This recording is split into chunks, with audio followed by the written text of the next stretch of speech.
Good morning. I am 5 minutes earlier today. As always, if you're watching in recording, you're welcome to fast forward or stay with us through our hellos.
All right, I don't know if you can see that far, but there are a lot of turtles here today.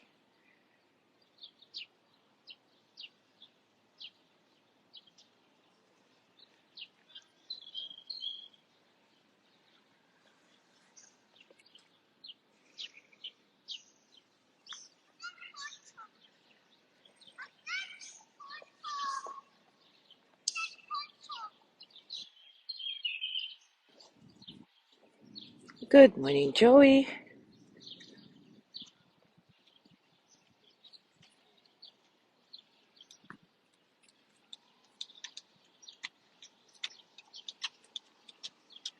Good morning, Mary.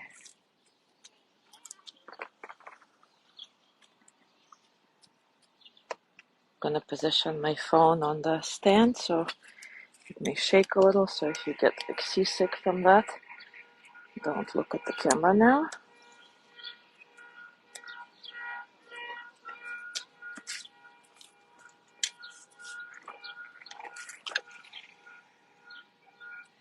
Good morning, Judy. Hey,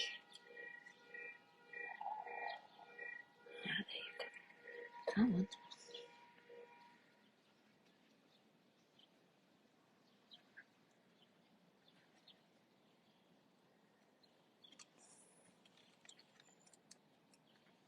Hi. Sorry, guys. Can't find a flat spot on this rock. There you go.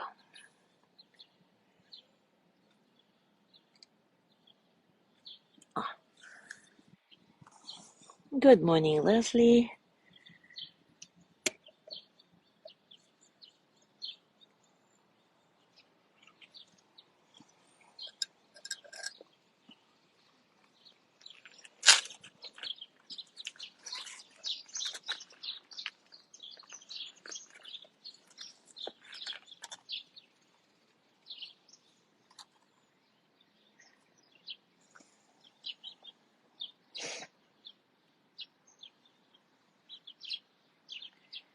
I am going to.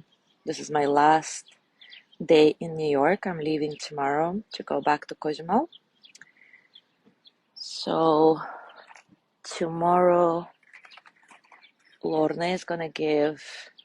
Tomorrow and Tuesday, Lorna is gonna give the breathing practice. And I will see you again on Wednesday. But anyway, it is time for us to start now.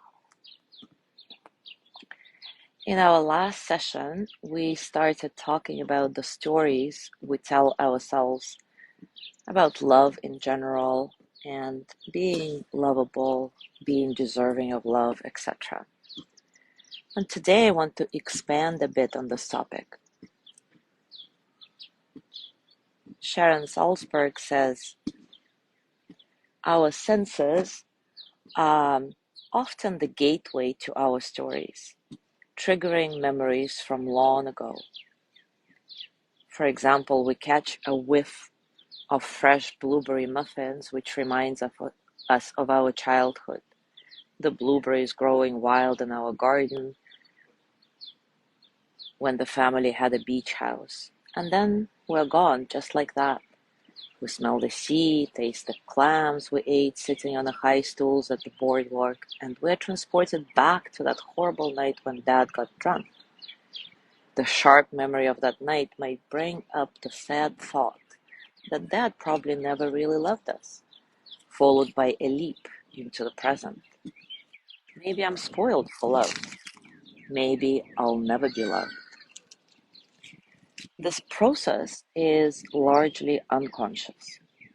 The unconscious mind is a vast repository of experiences and associations that sorts things out much faster than the slow-moving conscious mind, which has to work hard to connect the dots. Moreover, the unconscious mind operates with some very powerful biases and tends to underscore our pain, not pleasure. In some cases, the limiting stories we have woven about ourselves don't even belong to us.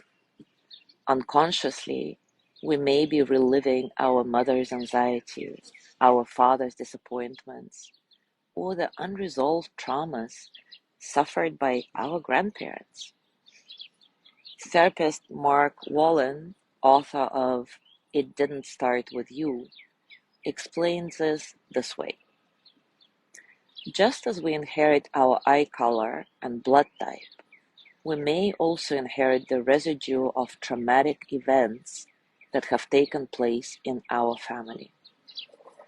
Wallen tells the story of a client who suddenly became paralyzed with the fear of being suffocated when she turned 40.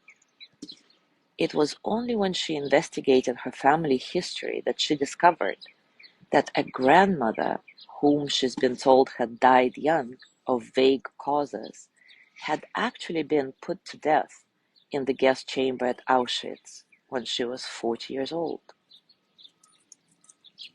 The idea that traumatic residues or unresolved stories can be inherited is really groundbreaking. Research in the rapidly developing fields of epigenetics, the biological science of alternations and gene expression, shows that traits can be transmitted from one generation to as many as 3 generations of descendants. For example, a landmark study in Sweden found that a grandparent's experience of either famine or plenty had implications for the lifespan of the next generation and the one after that. Another study, this one conducted by Rachel Yehuda, a professor of psychiatry and neuroscience at Mount Sinai Hospital in New York, found that offspring of Holocaust survivors were 3 times more likely to respond to a traumatic event with PTSD than children whose parents didn't survive the Holocaust.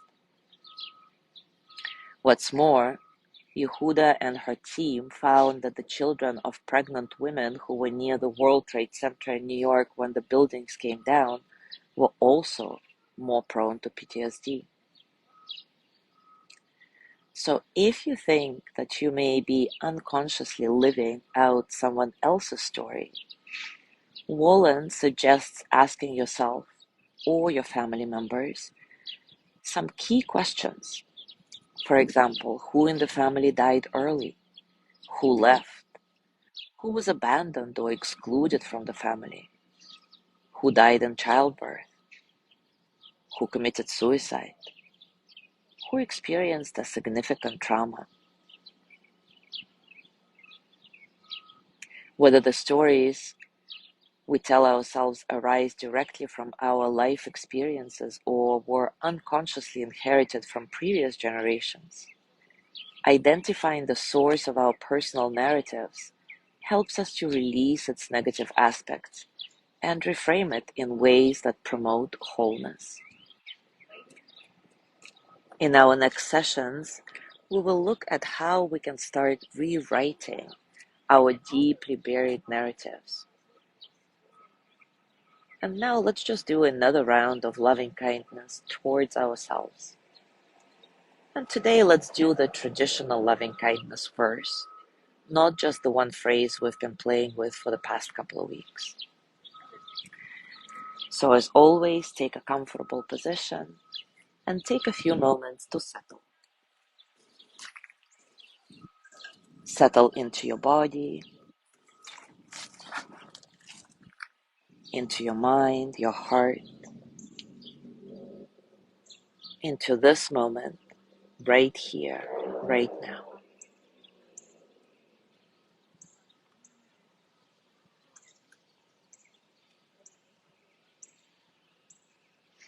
Let your breath be nice and soft, natural.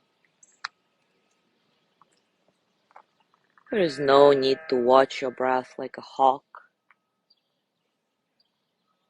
Simply notice how your body breathes itself in and out, in and out.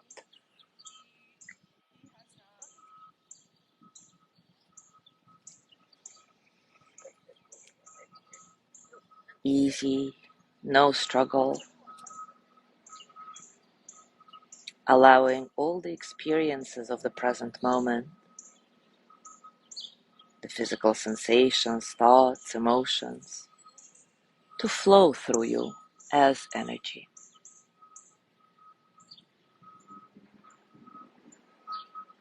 And maybe you can get a sense of spaciousness in your breath.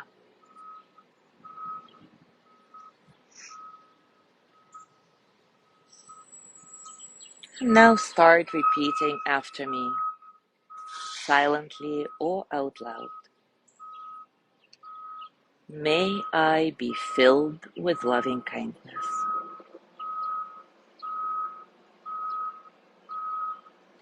May I be well in body and mind. May I feel safe, protected, at ease. May I know deep, natural peace. May I be filled with loving kindness. May I be well in body and mind.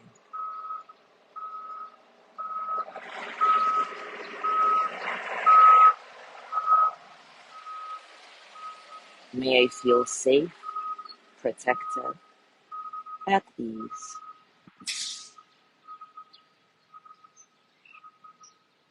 May I know deep, natural peace.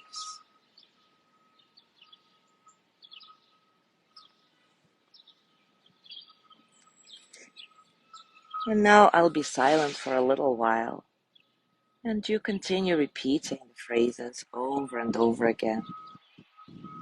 Remember to leave enough space, enough silence in between the phrases, so that it's a rhythm that is pleasing, soothing, comforting to you.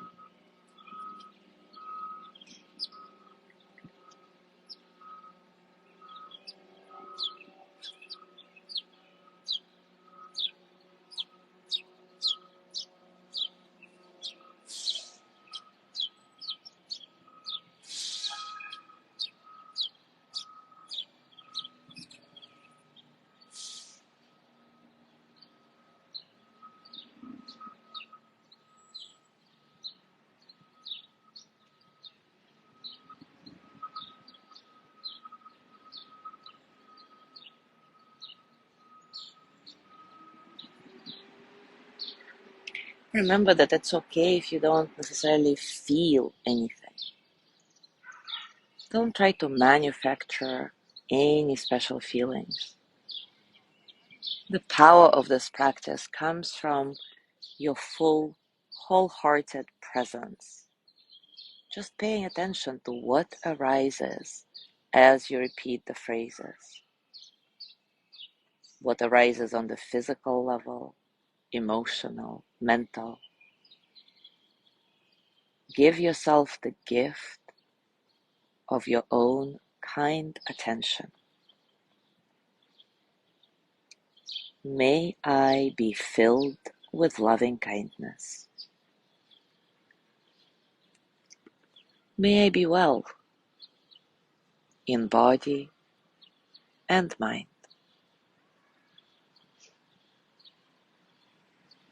May I feel safe, protected, at ease.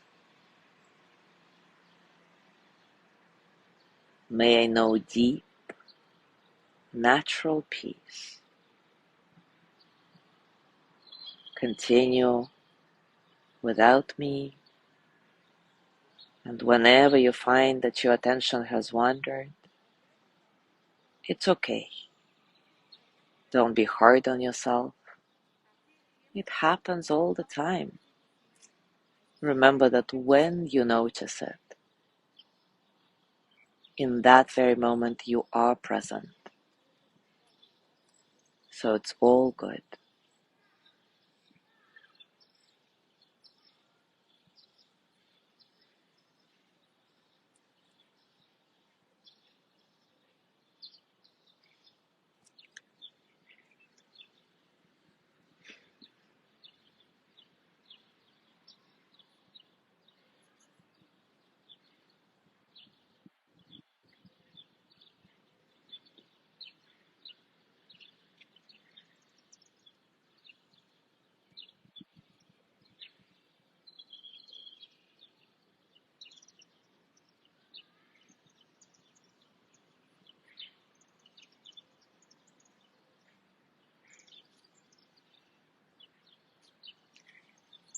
And now let's repeat the verse together one last time. May I be filled with loving kindness. May I be well in body and mind.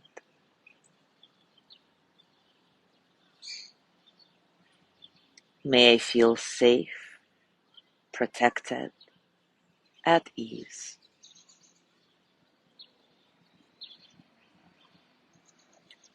May I know deep, natural peace. Now let go of the phrases and just sit a little bit in the energy that you've generated.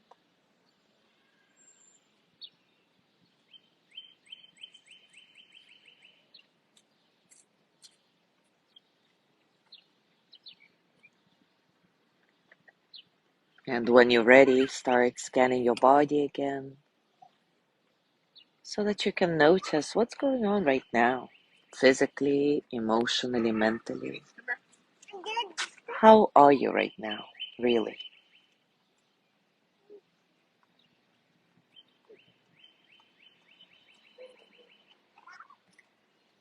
As you go through your day today, I invite you to continue reflecting on all these stories you may have unconsciously created at some point to protect yourself, and how they may be affecting your life at the present moment. I mentioned at the beginning that I'm gonna fly to Cozumel tomorrow. So Lorne is gonna do the practice, her breathing practice, and also on Tuesday she's gonna be the one giving the practice as I want to rest after the flight. And I will see you again on Wednesday. Have a beautiful day.